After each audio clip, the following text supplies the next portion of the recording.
గన్మెన్లతో సహా పోలింగ్ బూత్లకు చేరుకున్న వీవీఐపీల ఓటు హక్కు వినియోగించుకునే గొప్ప సామాజిక లక్షణాలకు సలాం. అంతవరకు ఓకే.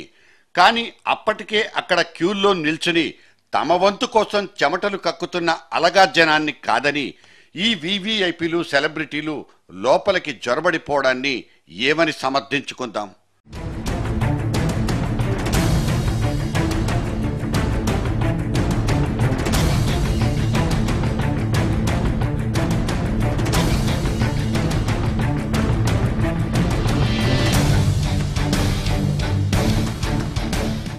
పొద్దున్నే పరగడుపునే ఓటేద్దామని పాపం చిరంజీవుల వారు సకుటుంబ సమేతంగా హైదరాబాద్ జూబ్లీహిల్స్ లో ఉన్న ఒక పోలింగ్ స్టేషన్ కు గన్మెన్లతో సహా తరలి రావడం ఒక వార్తే.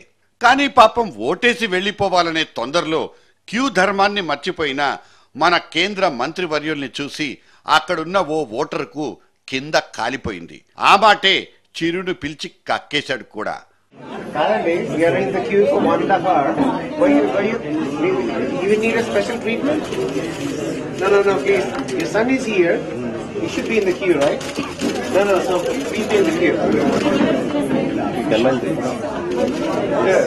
During the election day, nobody is official. It doesn't matter. Be in the queue. Bring your son along. అంతే.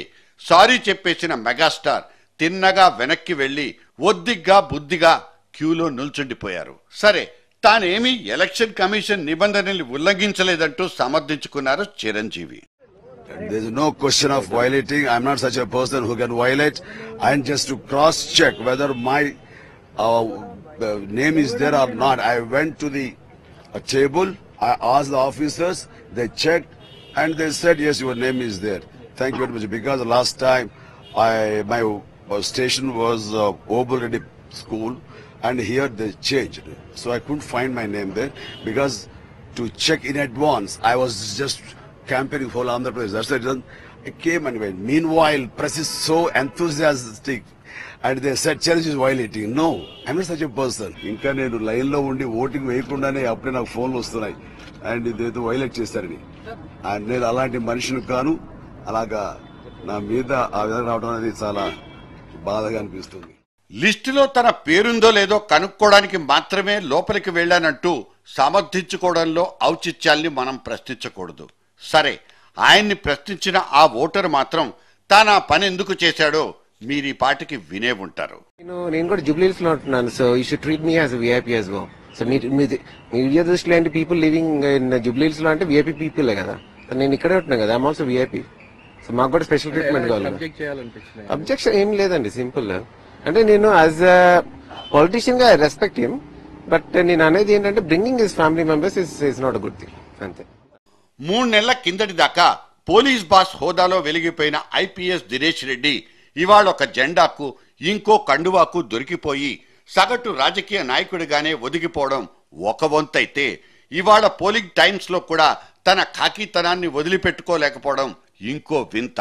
100 మాగదులతో కలిసి పోలింగ్ బూత్ లోకి నేరుగా జొరబడిపోయిన ఈ రెడ్డి గారి అఘాయిత్యానికి అక్కడున్నోళ్లంతా నోళ్లెళ్లబెట్టి చూస్తుండిపోయారు.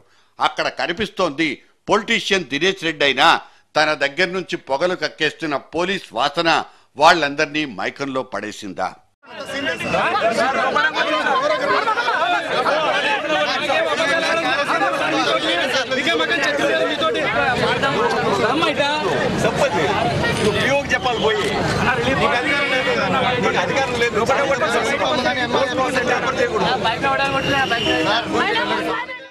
ఇక నేరుగా బికమింగ్ ప్రైమ్ మినిస్టర్ అంటూ దేశమంతా టామ్ అయిపోతున్న మోదీ సార్ దగ్గరకు వచ్చేద్దాం. తాను కూడా తన గాంధీనగర్ నియోజకవర్గంలో ఒద్దిగ్గా ఓటేసి బయటకు వచ్చేశారు. కాకపోతే అలా వస్తూ ఇలా కమలం గుర్తును చేత్తో పట్టుకుని జాతి మొత్తానికి సందేశం ఇస్తున్నట్లు ఫోజును కూడా ఇచ్చేశారు. ఈ భాజపా ఎన్నికల గుర్తు ఎగ్జిబిషన్ దాదాపు 10 నిమిషాల పాటు యథేచ్ఛగా సాగిపోయింది. ఎన్నికల కోడ్ దీనికి అనుమతిస్తుందా? ఈసీ సార్లు కొరడా జులిపించేస్తారా?